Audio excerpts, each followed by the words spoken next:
Okay, so hopefully most people have it running now. If not, what we're going to do now is to hook it up, and all but the last part will work without the script working.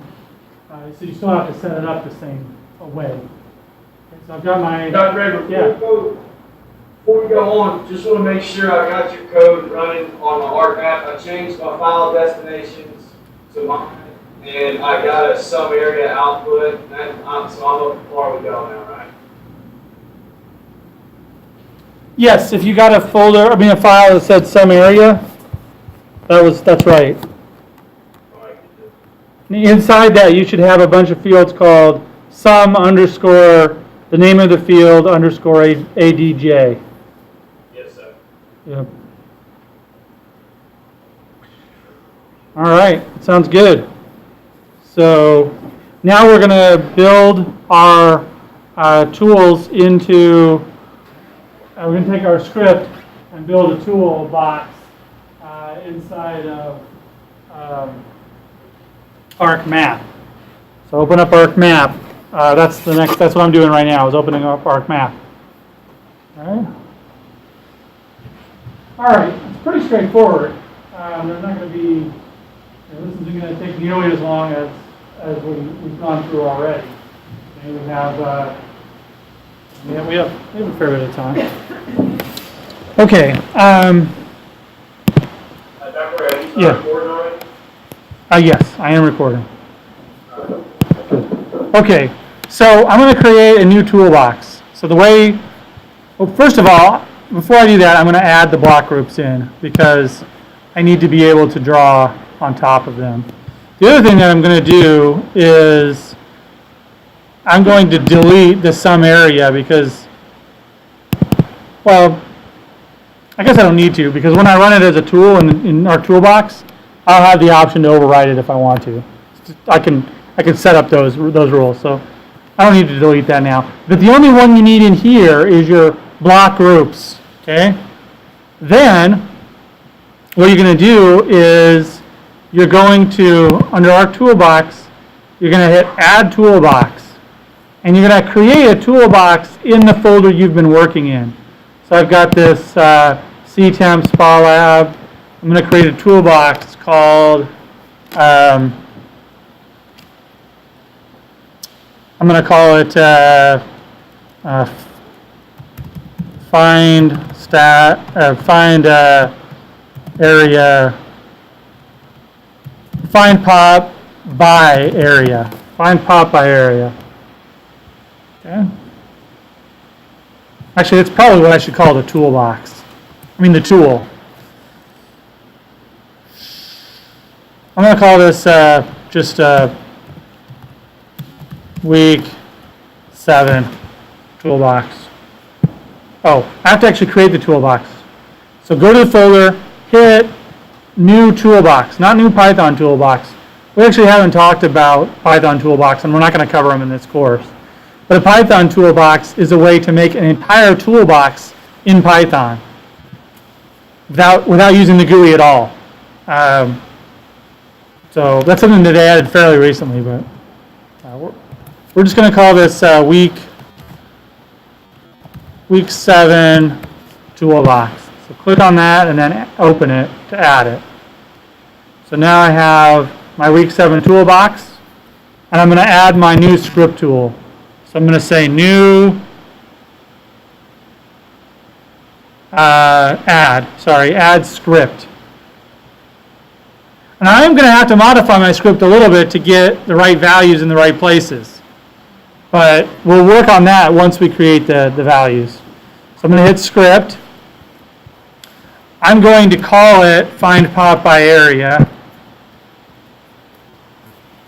Make sure that you click store relative path names.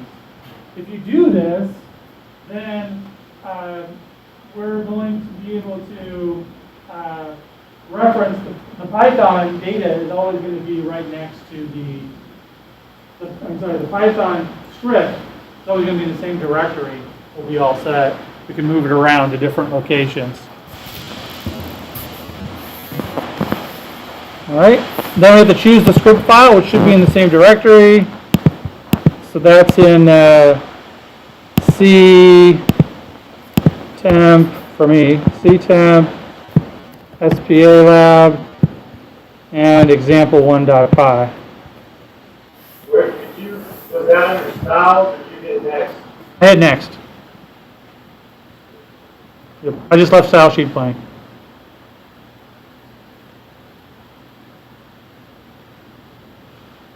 And then we're going to hit next one more time, and that's going to take us to the new, this screen where we're going to have to determine what our inputs are.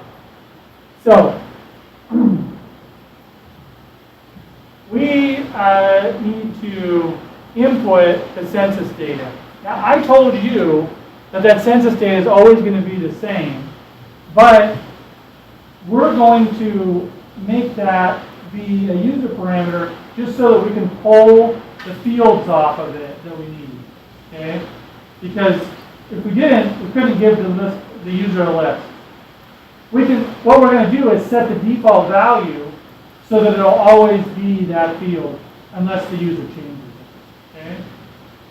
All right, so the very first parameter is going to be the census data.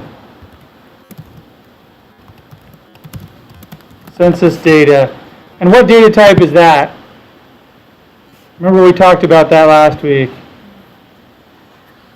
Layer. Yes, we choose feature layer. The reason that we don't choose feature set is, in feature class, is that if we choose feature class, we have to choose it from disk. Layer lets us choose it from the screen if we want to. So under default, let's go ahead and set the default value. What do you have for display name, Dr. Rager? Census data.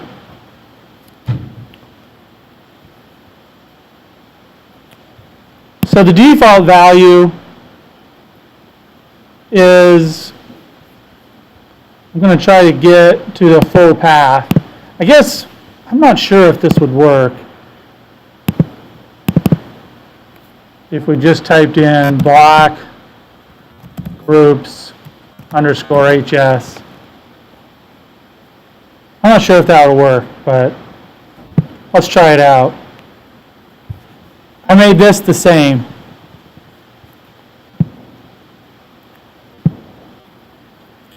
All of this stuff is fine. Value is the property, it's required. The direction is input. Multi-value, no. Environment, filter, that's fine. Obtained from, we don't need any of that. Okay? So the next one is going to be the fields. We could just write fields. It's fine. This one is going to be field. We need to make that a field.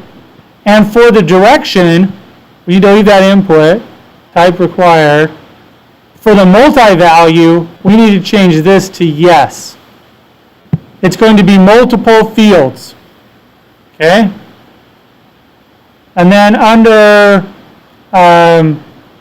obtained from, we need to select census data. So now, it's going to get the field names from the census data. Everything else we can leave the same.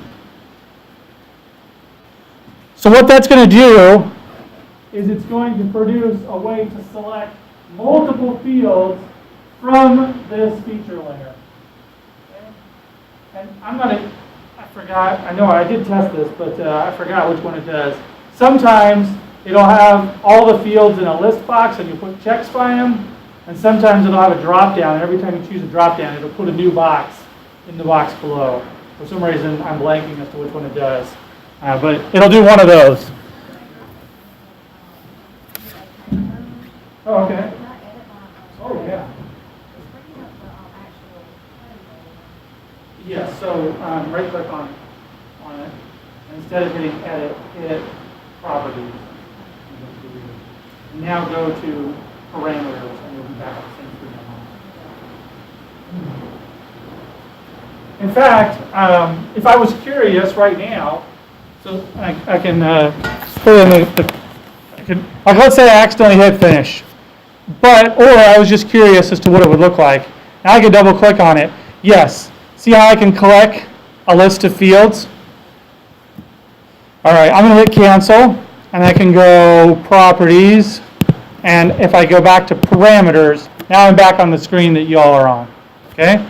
So I've got census. The next thing is I'm going to select the study area. I'm going to call it study area. This is the one where I'm going to choose feature set. Feature set is the thing that you choose if it's going to be interactive. Okay, so I get feature set. Now, with the feature set, you have to specify this this one right here. It's called schema. You see how there's a dot, dot, dot that appears? You have to specify it. If you don't, it won't work. And what you're doing is you're specifying a dummy data set that looks like the data set that you're going to create interactively. So that's another reason why we had to create that earlier.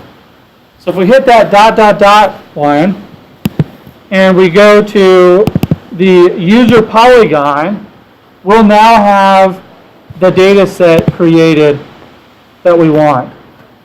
Let's go back and look at our code real quick. Top of our code here. So we've done this one, and this one. So we just need the buffer distance and the output. Okay. So we'll go buffer distance.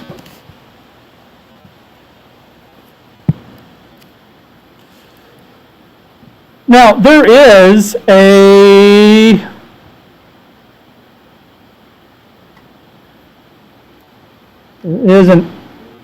linear unit. That's what I'm looking for. There is a linear unit, and if we want to, we could select that. I think it's fine. That will ensure that the number that they input is always a linear unit, and if they type something like meters, it will accept it. But if they type something that like furlongs, it's not, maybe, I don't know, maybe furlongs is a valid one, but if they type something like furlongs, then it'll actually do some error checking and say furlongs isn't a valid measurement. How long is a furlong?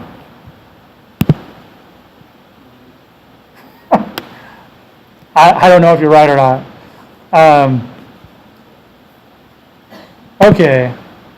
So the next thing after the buffer distance is the output. Oh, by the way, nothing else needs to change on the linear unit. We could if we wanted to. You don't have to do this. This is just to kind of show what we could do. Well, it doesn't let me do that. I guess I don't know. Oh, yeah, there. Still there. No, it's not letting me choose. If it was a string, we could add a list and say you can only make a buffer of these values, but not with linear unit, I guess. Okay, so after the buffer, we need the output feature class, and we need to save that somewhere. Where are we going to save it? Well, we're going to make sure that it's a feature class, not a feature layer, because it's the output. And we need to choose output. Otherwise, sorry, it's required, but it's output. If we don't choose output, it won't let us select something that doesn't exist. So you need to make sure that you choose output. Where did you select output from? Under direction.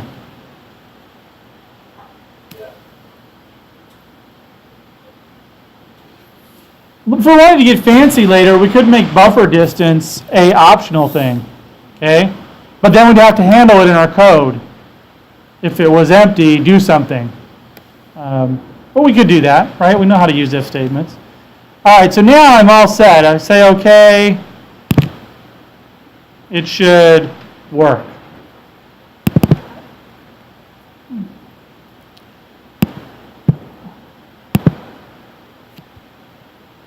There we go. Pull up, What's that? pull up the block group. It did pull up the block group.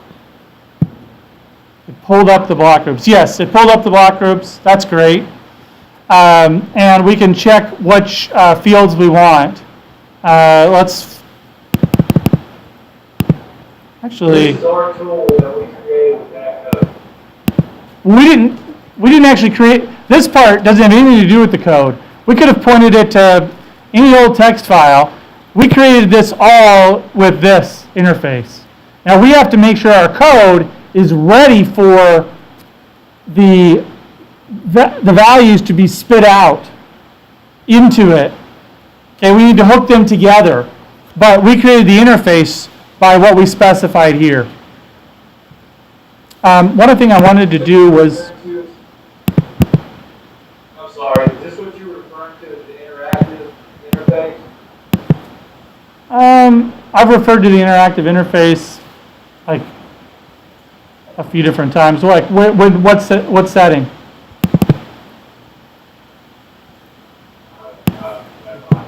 Sorry, I don't remember all the things I said. But yeah, we this is the way that this is the interface that we created to deal with the script. So this interface will, a couple weeks ago when we ran that when we ran things from the command window, I was trying to demonstrate what's going on in the background. So what's going on in the background is that it's dispatching, when I click OK here, it's dispatching a line of code to the operating system, and it's feeding it these values as strings into that thing in the background, and it's running, and we're getting the result back. So this is the way we design the interface in ArcGIS, and what we get back is the process that's run by our script. So our script gets past this information that's listed here. Okay, so the one thing I wanted to show you is that, see this study area? I can click on it right there, click on it, and then I click on the page and I can create a polygon there. See how I created that polygon? And if I right click on it, then it pops up and tells me what the default value is for that region is. We didn't actually use that in our code, but we could have if we wanted to. So I can then draw another area and call it user area 2, and then draw a different area. And that one now will have that other area. It'll have a different value for the user area. All right. I'm going to set my buffer distance to 1,000 meters, and I'm going to select population, and I'm going to hit OK.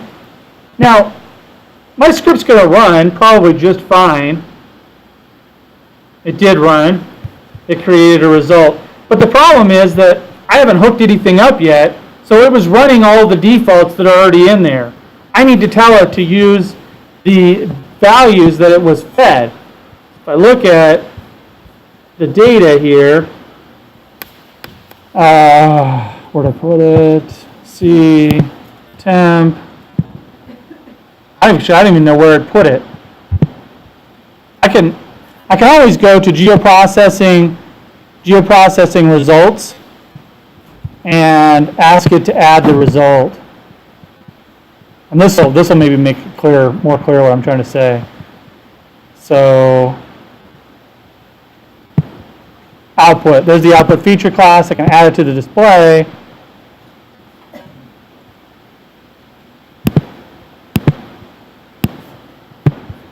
Why isn't that? Where did I put that?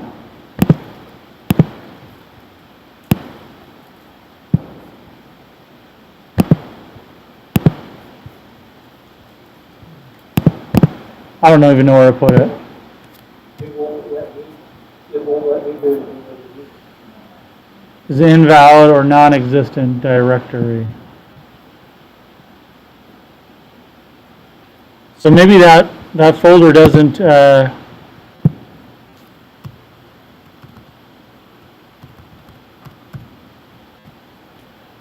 we change our output feature class to like our same file destination? I'm sorry, what? Should we change our output feature classes to where our other files are at? Yeah, I mean, would help me not have to search through it. Blocker, I don't know where it put it and why it deleted it. But let's just run it again and save it somewhere that makes more sense. So I'm gonna select this, select something, and then 1000, and save this out to the folder I've been working in, SPA lab, and call this some area. Want to replace it? Yep. So if you get a little red box here, if it says you want to replace it, actually I'm just going to call this some area 2 because I want to make sure that we all know. Okay, so I hit OK. Now it's going to run. And now I can go to where I thought it should be. C:/temp/SPA lab.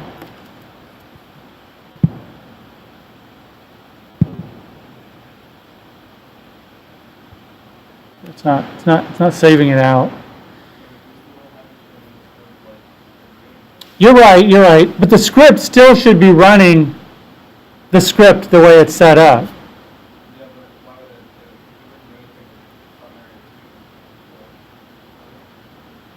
Yeah, that's exactly right. So it'd just be saving it back over some area. Thanks. Okay. Yeah, so I was trying to demonstrate that the script wasn't doing anything different, and it wasn't. But I was still thinking it would be saving it. But it's still saving it back over this data set. Okay, so that's why nothing was happening, because it didn't appear as though anything was happening, because it was just saving it out there. So let's just move on to the next thing, which is what we need to hook all of these values up so that instead of these hard-coded values, they're accepting the values that come in from the data. Okay. All right. So what we need to do is just replace and come up with a new line of code right here. And instead of CData, we need to say arcpy dot what?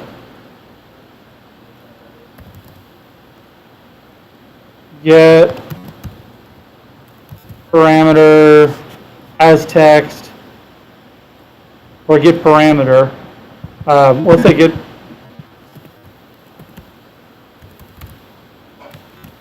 I think with most of these, get parameter will be fine. We need to get the 0, 1. However, with this one, we do need to say just get parameter, because we need this to actually come over as a Python value rather than as a string. All right. Oops, I need to go. I called it data. It needs to be CData. So field list now is going to equal field list is equal to arcpy dot get parameter 1. Oh wait.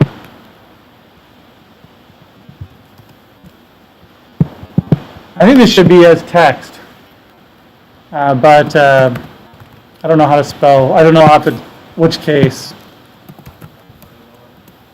What's that? First letter including as? Okay. Thank you. As text. Now this one should just be get parameter. Okay.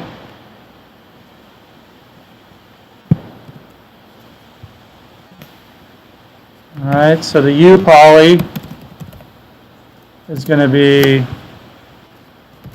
let's just get them all.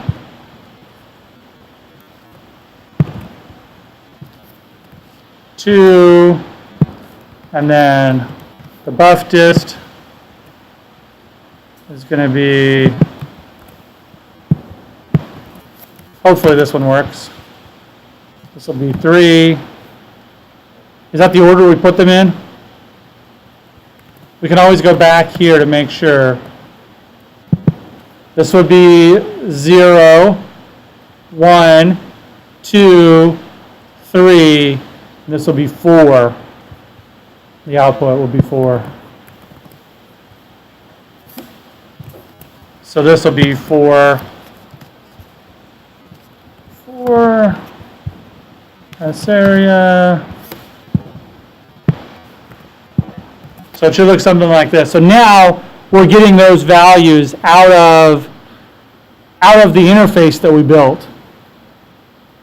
And we're going to use those rather than using the default values that we're just overriding the old default values. So I'm going to save this.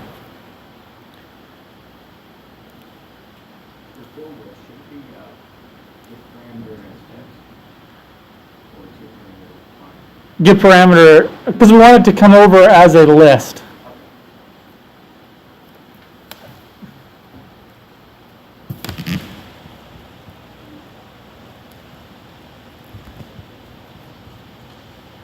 All right. Yes, because it's going to come, the text will force it to be 1,000 space meters, which is what it'll read it as. We could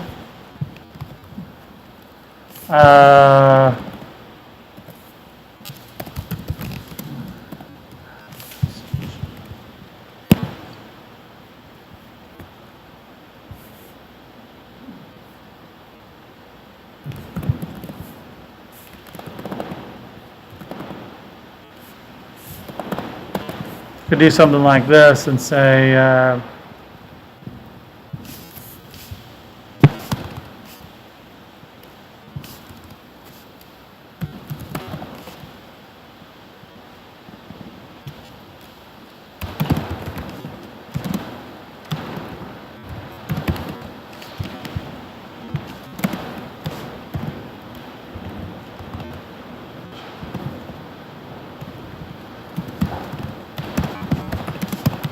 just so we can kind of see what's coming over. I'm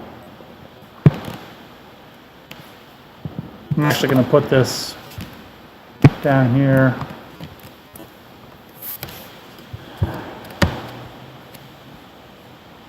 And then instead of this print statement, maybe in addition to the print statement, actually I'm just going to see if it works.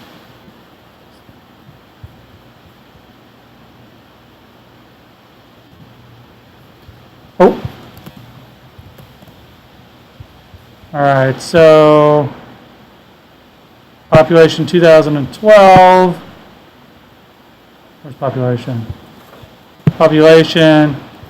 I gotta define area. And then say 1,000. Put this in some area 2. And I'm gonna say okay.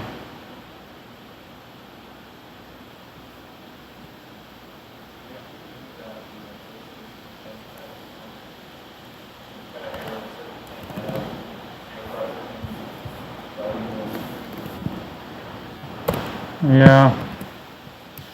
I thought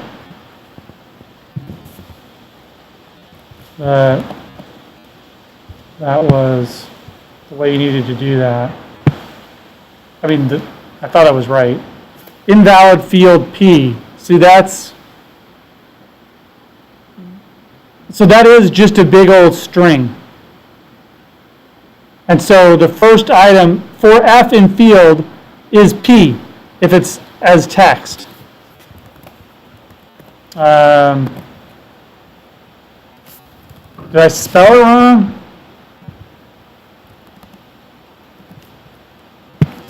arcpy dot get parameter. Maybe I need to do something that I'm forgetting to convert it.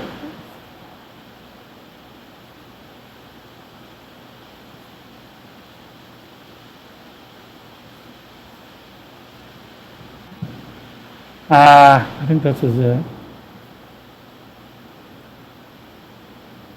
Well, now that's the value.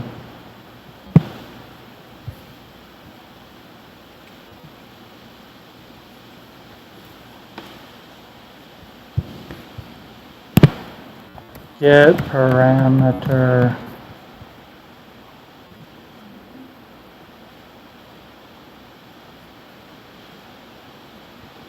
From the parameter list, select the desired parameter by its index value and return it as an object.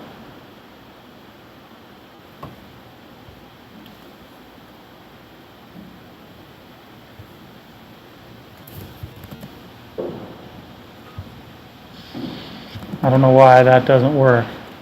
Because it's supposed to be returning it as a list.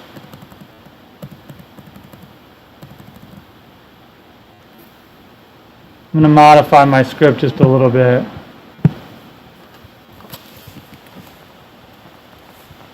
I'm already printing, no.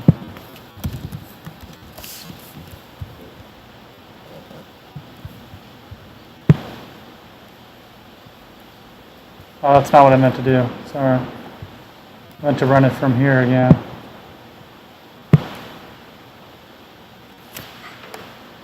Geoprocessing value object.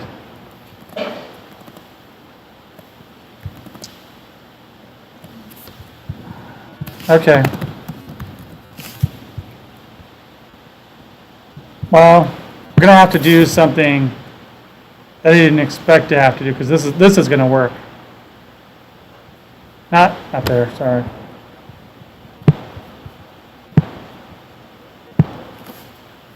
Okay, see how when I say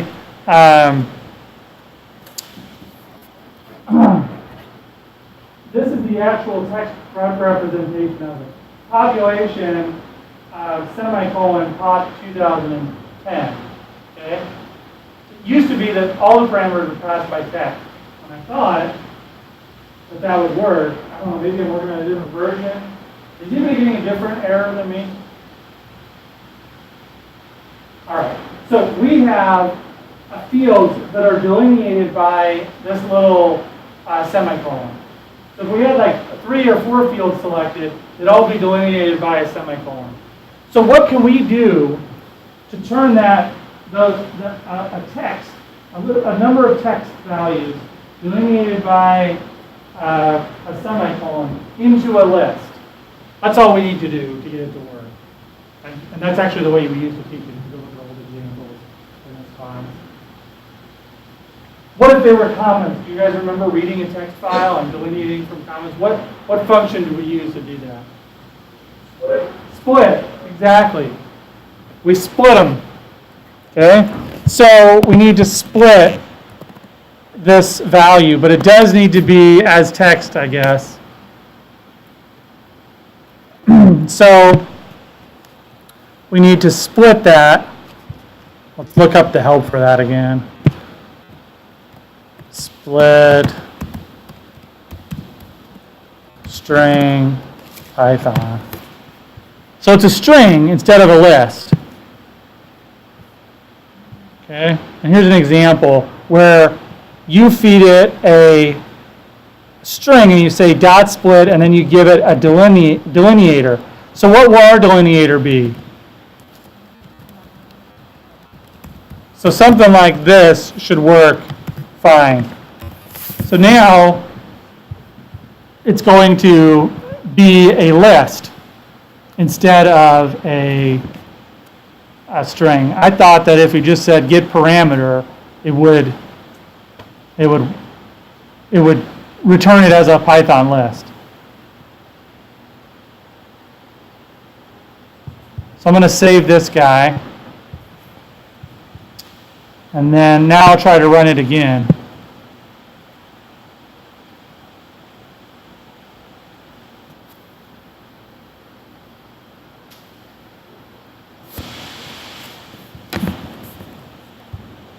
I don't know why this is taking, thoroughly confused it here.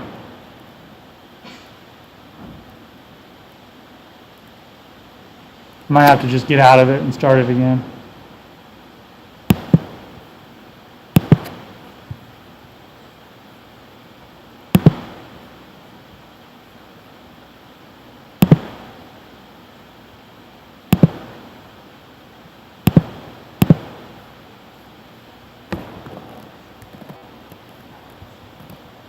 Okay. I'm just going to close it up. Reopen ArcMap.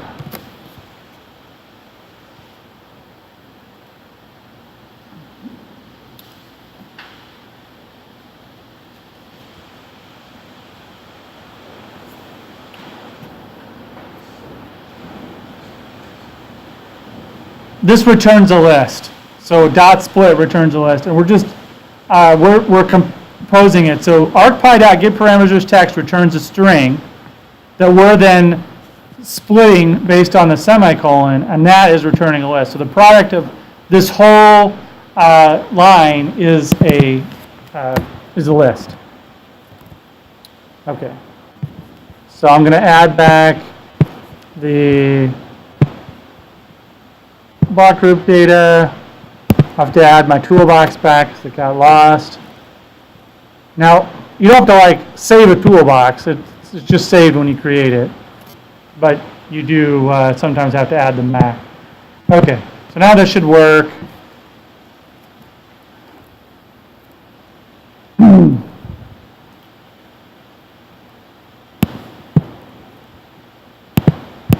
That's fine.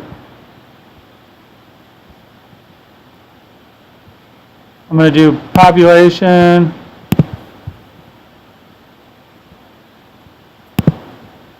And I'll do males. Page 5. So I'm doing a ton of them. And then I'm going to choose the area around Columbia here. And I'm going to do 1,000 meters. We could make the default value 0. That might make sense. Okay. And then choose the output area to be some area 2. Save. I'm going to try to run this. Okay, and it finished. There's some area 2. If I open it up, I should have those values. The sum age, they're all there. Some male. Let's look at the geoprocessing result.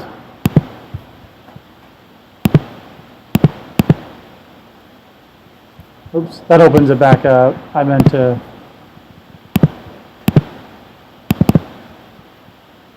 Look at the messages.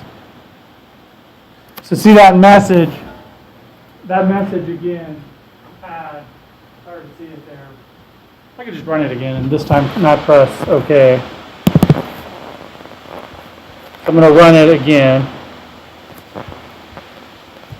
It's going to overwrite it. That's fine.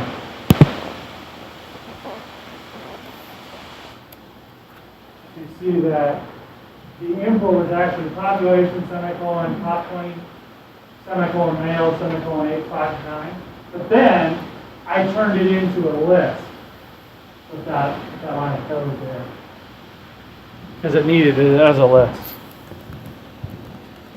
I thought there was a shortcut for that, and there probably is. I probably just misunderstood the help I was reading, but this is the way they used to do it. So before they created a GetParameter, so that works. All right, so we've created a tool that uses an interactive feature set. So you can draw your own boundary. You can make it so that you can choose points. Okay, so you chose points. Like, in fact, you could feed it as many points as you want. So if you ever need to write a tool where you want them to interactively choose something, that's a feature set. Okay, but you do need to set up a dummy data set for it. Okay, And then we've done multiple values. It took us a little while here to get it wired up right, but the multi-values got passed as a string that was delineated by semicolons. I guess that implies that you can have semicolons in your field names, which is probably true. I don't think you got comments. Practice that using our loop down here. And then we implemented it using the loop. Okay, so we built that out totally. Now, I want to talk about, anybody have any questions about how it works, why it works?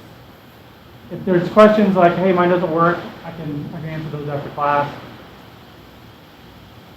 Okay, so I want to talk a little bit about the one that's the test, which is basically just the lab for this week. Now, it's easier. It doesn't require a loop. It doesn't require a feature set. Okay, it doesn't require either of those. But it does require some of the things that we did implement today. Let's go ahead and look at it. So here's week 7. Here's the assignment down here. Okay, if this assignment looks familiar, it's an assignment that I give out in when I teach 217. Okay, so we're just implementing it as a script tool. Okay, so you're going to write a Python script. You're going to implement it as a toolbox. You're going to turn in a toolbox with a script. Our goal is identification of areas suitable for park development. It's a suitability study. Okay, we want to make our toolbox flexible so that it allows for some varying of the inputs. That's what's different about this lab versus what you did in 217. If you did this lab in 217. In 217, all of the inputs were fixed. You just created a map based on some fixed inputs. But now we're going to change some things. Okay? So we're going to be working on some data from this Marine on St. Croix area. Your job is to identify suitable areas for a 100-hectare park. Actually, that's kind of a misprint. You're going to let them choose how big the park's going to be. Okay? The basic criteria are you have to build only on private land in Minnesota. Is there anything that the user has to select in that case? Do we tell them sometimes you can build on private, sometimes you can build on public? No. So you can create a map that's only the private areas first, and you don't include that in your script tool. Just do that from the data yourself. That's one of the clues there. Okay? The slope has to be less than or equal to a user-specified value in degrees. So this time, I would suggest that you just choose a number, not a linear unit, because linear units aren't degrees. So choose a unit, a number, and then you must restrict the value to a number between 0 and 1. We didn't talk about that too much, but you can. I was going to, but then I got distracted and stopped. Not distracted, that's not the right term. But instead of, if we go back into here, we say properties, and we change this from linear unit to just a number.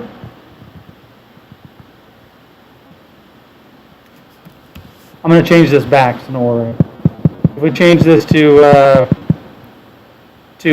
like, let's say double.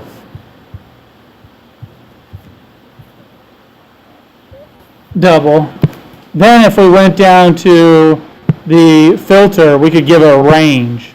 And then we could go from 0.1 to 10 is the range I was going to do. Okay? I was going to talk about that, but I made it a linear unit instead. But now, when I hit OK, I'm going to change this back so that the example is right. But now when I hit OK and I try to run this, that value there for the buffer distance, if I put in a value of 22, then I get an error. It doesn't let me enter that. It has to be a value from 0.1 to 10. So if I put a value at 10 in there, I don't get an error anymore. Cancel that. Properties.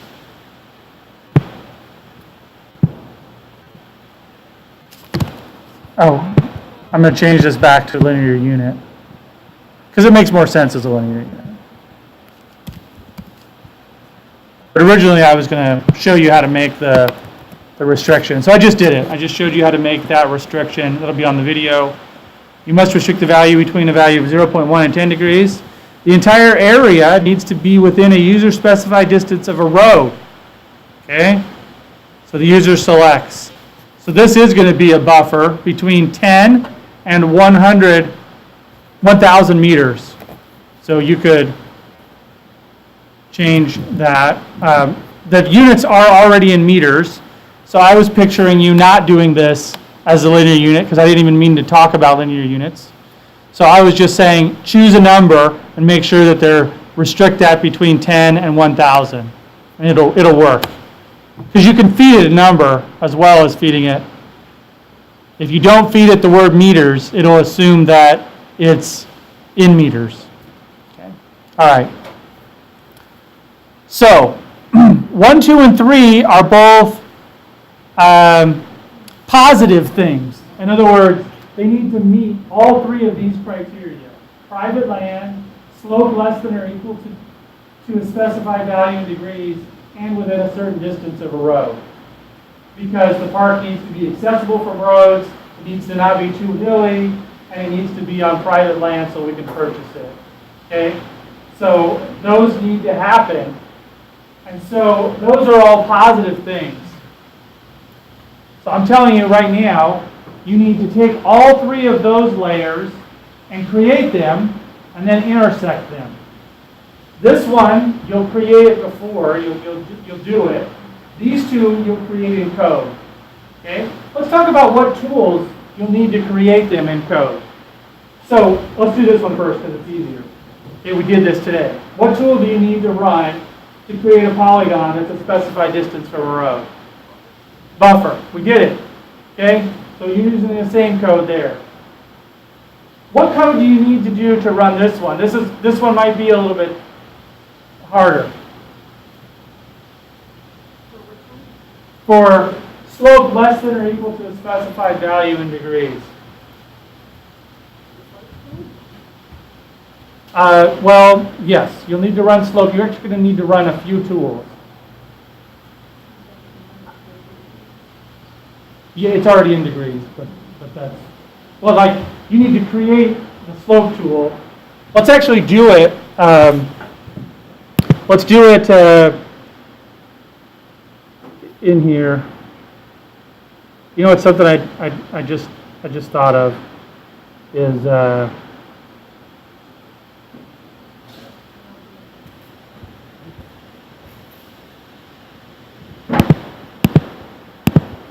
okay. I'm going to make this one a little bit easier. I'll rephrase it, okay? I am going to create polygons that are less than 1 degree, less than 2 degrees, less than 3 degrees, and less than 4 degrees, and less than 5 degrees. And you're just going to choose the ones that are greater than or equal to or less than. So you don't have to deal with the raster part of it, okay? So you're going to run, you know what tool you're going to run to do that? If, let's say you have a bunch of polygons, and you want to select those polygons that meet a certain criteria. It's called select. Okay? We're going to deal a little bit more with raster data after we get back from the break. So that's why I want to not do the raster part this week. It's not that difficult, but I think a lot of people might hit up against it. So I'm going to change that part just a little bit. Okay, so look for that change. So that's under Analysis Tools, Extract, and there's a tool called Select. So you specify a feature, you specify an output class, and you specify an expression. So it'll be, is slope equal to, is slope less than this number? Is slope less than this number, and so on. Does that make sense? Okay. And so I'm also going to change the part where it says the slope has to be between 0 and 10 degrees. It'll just be, the slope has to be between 0 and 10 degrees, not 0.1. So it'll be sloped class is 0, 1, 2, 3, 4, 5, 6, 7, 8, 9, 10, and there won't be anything above 10 in the file. So it'll be all the areas that are 1 and all the way up to 10. So you just do a select tool. You're going to do another select tool in there, so this isn't going to be the only one. All right. In fact, you'll probably run the select tool to do the first part. The slope less than or equal to a specified, sorry, build only on private land. Okay? So you select out only private land. Select out only the slopes that meet the criteria. Select out the areas that are within a specified distance of the road, but you can do that by buffering. Okay? Then you intersect these 3 layers. That's the next step. Intersect the first 3. Then, the next thing you're going to do is prepare layer 4 and 5. Layer 5 is similar to layer 1. You can do it beforehand. Select out only the wetland areas. Okay? With 4, you're going to say that you need to specify those areas that are more than a certain distance away from lakes, streams, or rivers. So you don't want to be close to lakes, streams, and rivers. So you need to buffer the lakes. And then with both of these 2 layers, you need to run the erase tool. So you need to erase out and say these areas are not valid for parks. So these are all good values for parks. These are bad values for parks, 4 and 5. So you intersect these 3, then you erase these, then you erase these from the intersection. Okay? Then you're done. And almost every project that's a GIS overlay type project, the last step is to dissolve. And then once you dissolve, you can find those, you can calculate the areas, and then select out those that have an area that is greater than a user specified value. So you're going to do, you can do, this whole intersect is one intersect. The erases need to be done separately. So you cut these layers, you do one erase, another erase, then you do a dissolve, and then finally you do a last select. Only those areas that meet the area criteria. Okay? That's all you need to do. So your script needs to do all that. So there's actually not even a loop in that script. But you do need to think about what tasks you can do beforehand. That says in hand. So this and this one can be done beforehand. Go ahead and process those. That'll be part of your script. You're going to turn in a toolbox, and any data you pre-process in a file geodatabase. Okay? So this exercise is going to constitute 3/5 of your grade for exam 1. The rest of it's going to be a written portion, which I'm going to post on Canvas. Okay? Now, you have a long time to do this test. Okay? You have until March 22nd to complete this exercise. And what I said before, I'm going to repeat it, as I said I would. If you have a question about how to do it in terms of the logical flow of the program, ask me, and I'll answer those easy. Okay? If you have a question about something to do Python-wise, maybe I'll give you some hints, but that's the part you'll be interested in. Okay? Try to find any resources that are available at your disposal there. Okay. All right. This last part is just an explanation of the layers. In case you're wondering, well, what constitutes private land? Well, private land is this one, mar_BD. So 3 is private land in one of the counties, 9 is private land in the other county. So things need to be either 3 or 9. So your select statement needs to look something like MODN_ID is equal to 3, or MODN_ID is equal to 9. Okay? Now, that's one of the ones that you can do beforehand. You don't need to program that in even. Okay? All right. The other one, wetlands. That one is there's an attribute called, what's the name of the attribute called? Anyway, it's like type or something. I forgot what it's called. Wetland type. Basically, there's a ton of things. If it's out or you, then it's not wetland. If it's out or you, it's not wetland. So, and that's another one where you can do it beforehand. So select type equals out or type equals you, you're good. You can do that in the interface.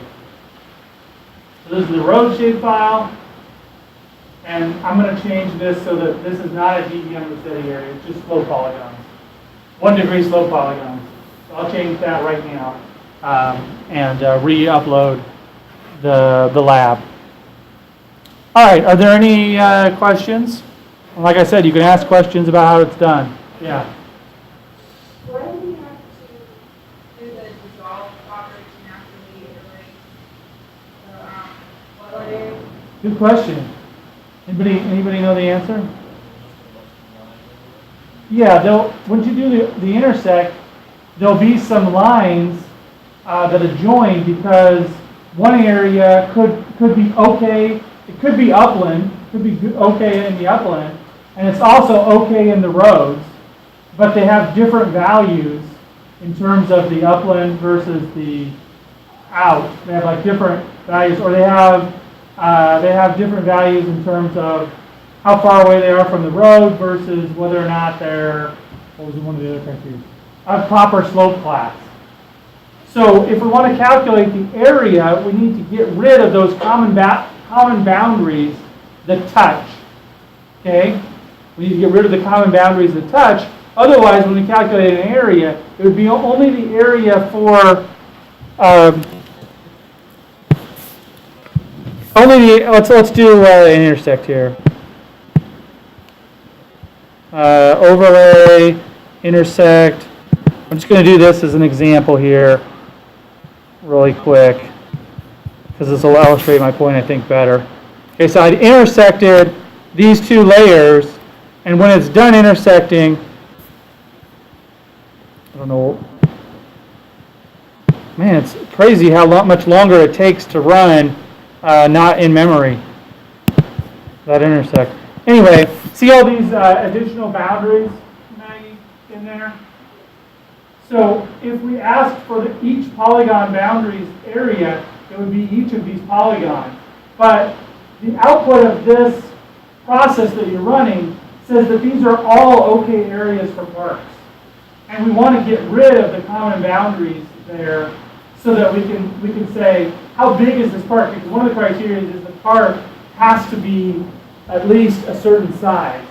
And so if we didn't remove those boundaries, they might not all be okay as parks unless we dissolve the boundaries first and say, oh, that really is a big enough area. If we take these two parcels of land, we could buy both of them, and together they totally meet that criteria, but independently they wouldn't. So are we going to have to dissolve on a specific field or just straight dissolve? No, you can just do a straight dissolve, because once you do the overlay, the only things that are still going to be polygons, the way that I've had you do it, the only things that are still going to be polygons are those areas that meet all the criteria. So you don't have to dissolve on any field. Just do a dissolve, leave the field blank. This time you don't even have to calculate the statistics field. So all you need is an input and output for the dissolve. That's a great question. And so you'll get, at the end, you'll get a dissolve. However, I just thought of something. You don't want to do multi-part. So multi-part is the default. So you'll actually have to do a bunch of quotes with nothing. And then make sure you do single part. So let's look at that example here. Under dissolve is under data management.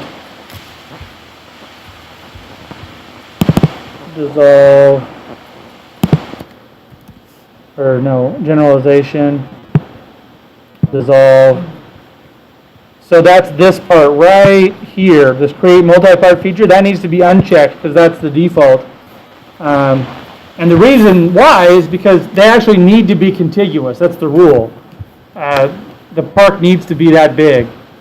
And so make sure you uncheck multi-part. How do you do that? Basically, it's just it's a word, single part that you need to put in there. So that's the example. So usually it looks something like this, except for this will just be quote, quote, that'll be quote, quote, and then you'll have single underscore part, all caps. All right. And then once you do that, your output will have a separate line for each non-contiguous part. And then the area, if you calculate it into a geodatabase, the area field will automatically be added there, and you can run the select tool to find those areas that are greater than or equal to the value that you chose, which is 100 acres by default, but that is something that I want the user to be able to select. All right. Any other questions? Good question. If I get other good questions like that I think might benefit everybody, I'll put them on Canvas under announcements.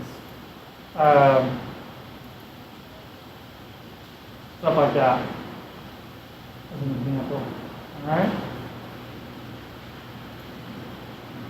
Okay.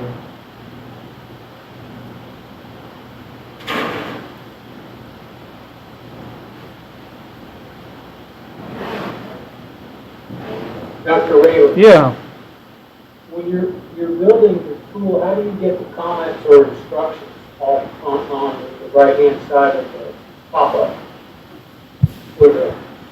That's a good question. So you're talking about this stuff over here, right? Yeah. Yeah, so because ours doesn't have it. Ours is just nothing, right? Right. So the general help, the stuff that appears right here, is under, if we put this under properties and we change under general, if we change the description, we could write, you know, blah. Then that would appear right here. Oops. That would appear right here now. See how that appears? Blah, blah, blah. Now, Yes. that's actually HTML.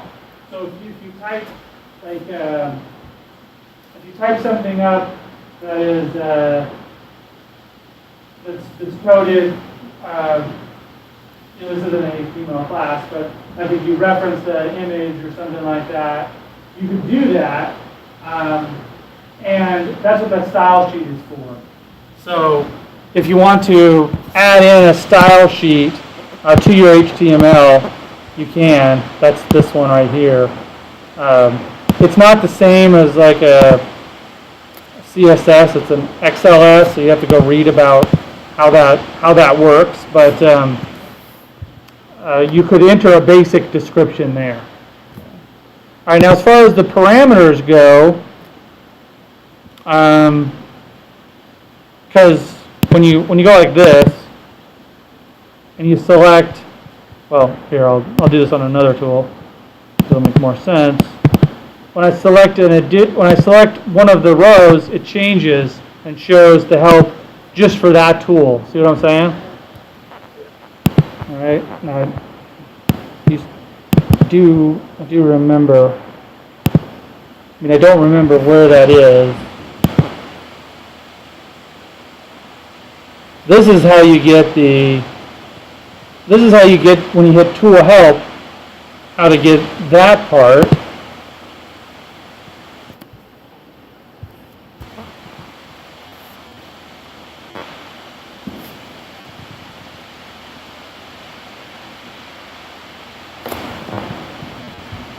Hmm.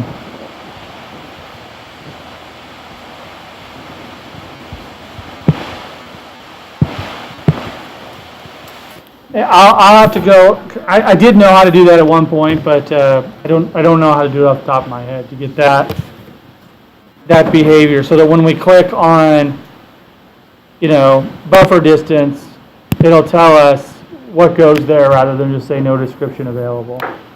But the general one is the one that I mentioned. You hit tool help. Right now, it'll take you to an HTML page. So you could adjust this page. Yeah, I don't know. I will get back to you though. Anything else?